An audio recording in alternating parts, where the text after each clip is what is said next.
இதில் இந்த கால்நடைகள் மூலமாக விபத்து ஏற்படுறதாக சொல்லப்படுது இல்லை சார், அதுக்கு ஏதாவது அரசு எதுவும் நடவடிக்கை எடுக்குதா? இல்லை, கால்நடை வந்து குறிப்பாக மாடுகள் வந்து நைட்டில் படுத்திருக்கும் போது தெரியறதில்லை.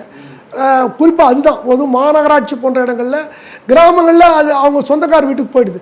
ஆனால் மாநகராட்சி இது நெடுஞ்சாலைத்துறைக்கு வர்றது பெரும்பாலும் அந்த அந்த கால்நடைகள் வந்து படுத்திருக்குது. இயற்கையாக கால்நடைகளுக்கு ஒரு நல்ல விஷயம் என்னன்னு கேட்டால், அதனுடைய 2 கண்ணுமே ரிஃப்ளெக்டாக இருக்கும்.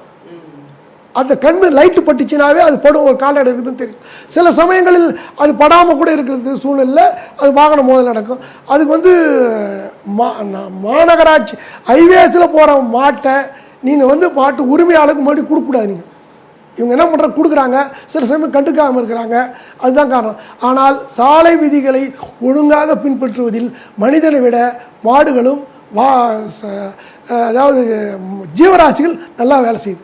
அதுவும் நாய், காகம், எருமை இவைகள்லாம் நீங்கள் சட்டுன்னு கிராஸ் பண்ணவே பண்ணாது, நின்று பார்த்து கிராஸ் பண்ணணும். நீங்கள் பல வீடியோக்கள் பார்க்கலாம், என்கிட்ட வீடியோ தொகுப்பு இருக்குது. மேம்பாலத்தை ஏறி கிராஸ் பண்ணுகிற ஒரு மாடு குரூப் வீடியோ என்ன பார்த்து அசந்துட்டேன். அதனால் மனிதர்கள் அவர்கள் நிற்கட்டுமே இவர்கள் நிற்கட்டுமே போறானே தவிர, விலங்கினங்கள் சாலை விதிகளை பின்பற்றுவதில் மனிதரை விட விலங்கினங்கள் நல்லாவே நடக்குது.